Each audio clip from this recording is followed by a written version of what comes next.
Welcome to my channel Bhavani ఇంటి విలువలు.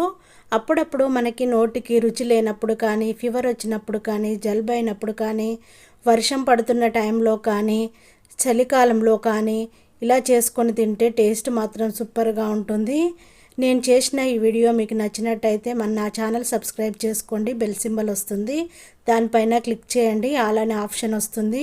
నువ్వులు, ఉల్లిపాయ ముక్కలు, ఉప్పు, ఆయిల్, కరివేపాకు, కారము, జీలకర్ర, వెల్లుల్లిపాయలు. ఇప్పుడు మిక్సీ కప్పు తీసుకొని అందులో కట్ చేసి పెట్టుకున్న ఉల్లిపాయ ముక్కలు, కరివేపాకు, 1 స్పూన్ వరకు జీలకర్ర, ఒక 2-3 వెల్లుల్లిపాయలను వేసేసుకొని మిక్సీ కప్పు మూత పెట్టేసుకొని మిక్సీ పట్టుకోవాలి. కచ్చా పెచ్చాగా చేసుకోవాలి, మరీ మెత్తగా చేసుకోవద్దు. నేను చూపిస్తున్నాను చూడండి. ఇప్పుడు ఒక బేషన్ తీసుకొని అందులో మనము బియ్యం పిండిని వేసేసుకోవాలి. మీకు ఎంత క్వాంటిటీ కావాలనుకుంటే అంతవరకు వేసేసుకోవచ్చు. నేను 1/2 kg వరకు బియ్యం పిండిని తీసుకున్నాను. కారాన్ని వేసేసుకోవాలి 1 స్పూన్ వరకు. నువ్వులని ఒక 100 గ్రామ్స్ వరకు వేసుకోవాలి. 1 స్పూన్ వరకు ఉప్పుని వేసేసుకోవాలి. మనము కచ్చా పెచ్చగా మిక్సీ పట్టుకున్నాం కదా, పేస్ట్నంతా వేసేసుకోవాలి. మొత్తము మిక్స్ అయ్యేలా కలుపుకోవాలి. ఇలా కలుపుకుంటేనే మొత్తము కలుస్తుంది, ఉల్లిపాయ పేస్ట్ అంతా కలుస్తుంది. ఇప్పుడు తగినన్ని వాటర్ని వేసుకొని మంచిగా ముద్దలా చేసేసుకోవాలి. వాటర్ని చూసుకుంటూ వేసేసుకోవాలి, మెత్తగా అయిపోతే మనకు సరిగ్గా రాదు. వాటర్ని చూసుకుంటూ పిండిని మంచిగా కలుపుకోవాలి. మరీ గట్టిగా కలిపితే అంతా గట్టిగా వస్తుంది సర్వపిండి.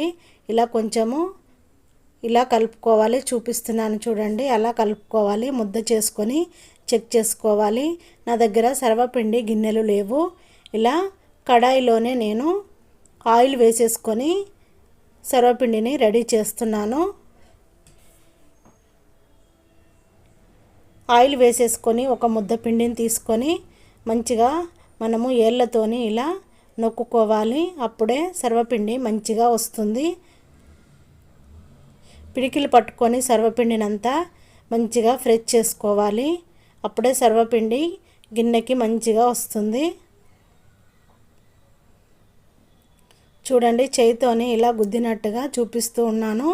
అలా చేసుకోవాలి ఏళ్ళతోని. ఇప్పుడు మధ్యలో హోల్స్లా చేసుకోవాలి. అప్పుడే సర్వపిండి మంచిగా వస్తుంది. టేస్ట్ కూడా చాలా బాగుంటుంది. మంచి క్రిస్పీగా చాలా బాగా వస్తుంది.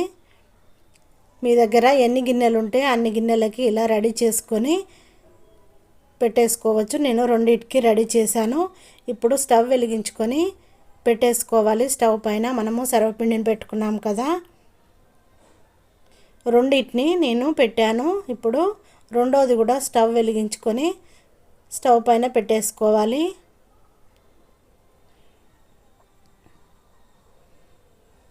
ఇప్పుడు మూత పెట్టేసుకొని రెండింటిని మంచిగా ఉడికించుకోవాలి.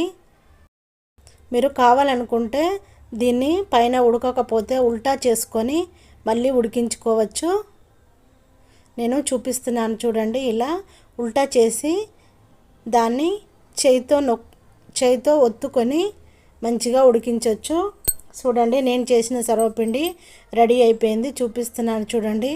ఇలా రెడ్గా కాలనివ్వాలి సర్వపిండిని.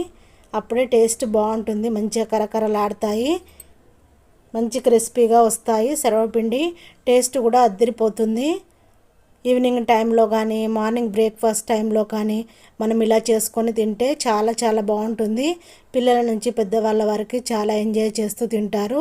నేను చేసిన ఈ సర్వపిండి వీడియో మీకు నచ్చినట్టయితే మీ వాళ్ళందరికీ షేర్ చేయడము మర్చిపోకండి. నా ఛానల్ సబ్స్క్రైబ్ చేసుకోండి. బెల్ సింబల్ వస్తుంది, దానిపైన క్లిక్ చేయండి. ఆల్ అనే ఆప్షన్ వస్తుంది, ఆల్ అనే ఆప్షన్ని ఎంచుకోండి. Thank you for watching my channel. నేను మీ భవానీ.